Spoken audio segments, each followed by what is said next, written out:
Hello friends, आज हम लोग कैलेंडर के बेसिक्स को देखेंगे।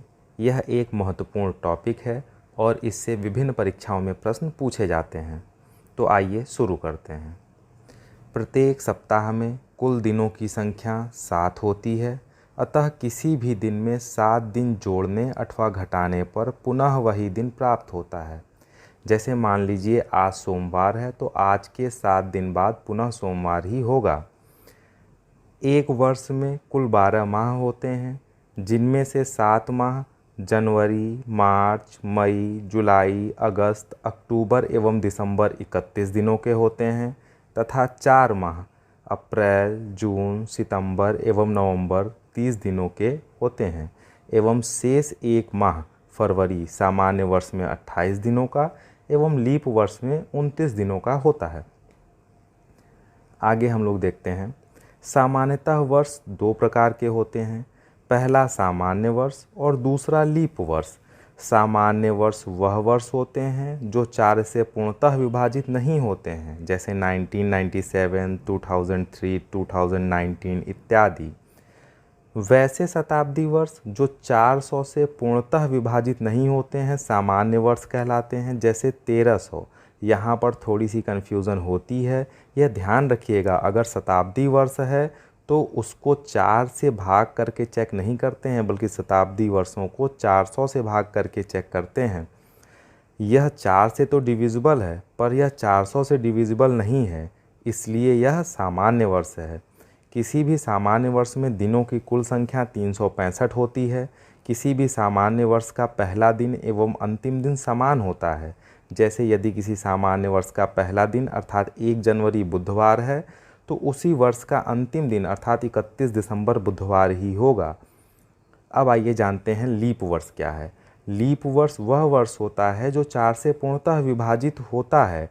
किसी भी लीप वर्ष में दिनों की कुल संख्या 366 होती है, क्योंकि लीप वर्ष में फरवरी माह 29 दिनों की होती है, जैसे 1996, 2004, 2016 इत्यादि।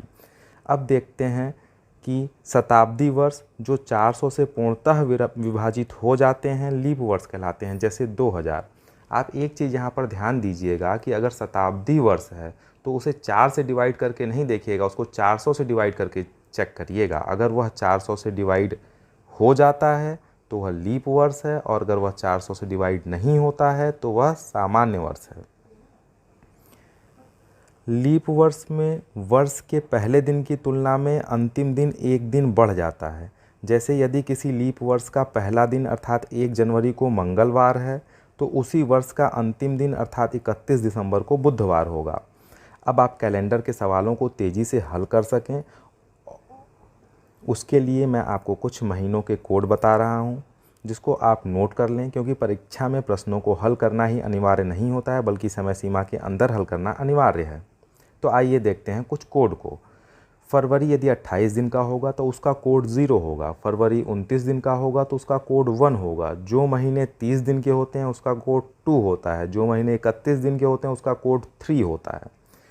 यहाँ पर आपने ध्यान दिया होगा, कोड निकालने के लिए हम लोग उस महीने में दिनों की जितनी संख्या होती है उसको 7 से भाग कर देते हैं। भाग करने के बाद जो शेषफल बचता है वही कोड होता है। जैसे जुलाई में 31 दिन होते हैं और 31 को 7 से भाग देने पर 3 शेषफल बचता है, तो जुलाई माह का कोड 3 होगा। अब जितना हम लोगों ने सीखा है उस आधार पर एक प्रश्न को करके देखते हैं।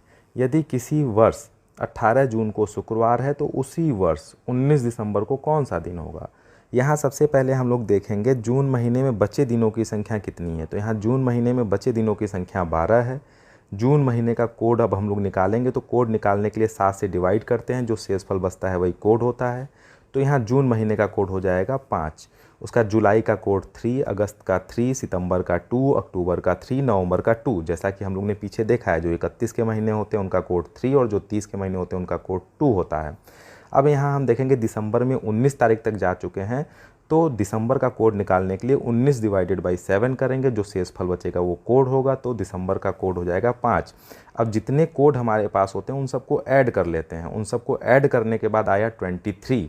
जो ऐड करने के बाद आता है उसको फिर 7 से डिवाइड करते हैं और शेषफल निकाल लेते हैं। तो यहाँ पर शेषफल बचेगा 2। अब इस 2 को आप नोट कर लीजिए। अब फिर से क्वेश्चन पे आ जाइए। 18 जून को शुक्रवार था, तो 19 दिसंबर को क्या होगा? तो 18 दिसंबर को शुक्रवार था और हमारा लास्ट में शेषफल 2 आया है, तो शुक्रवार प्लस 2 कर देंगे, वही 19 दिसंबर को होगा। यानी कि 19 दिसंबर को होगा शुक्रवार के बाद दूसरा दिन, यानी कि शनिवार ना होकर के रविवार, यानी कि 19 दिसंबर का दिन होगा रविवार।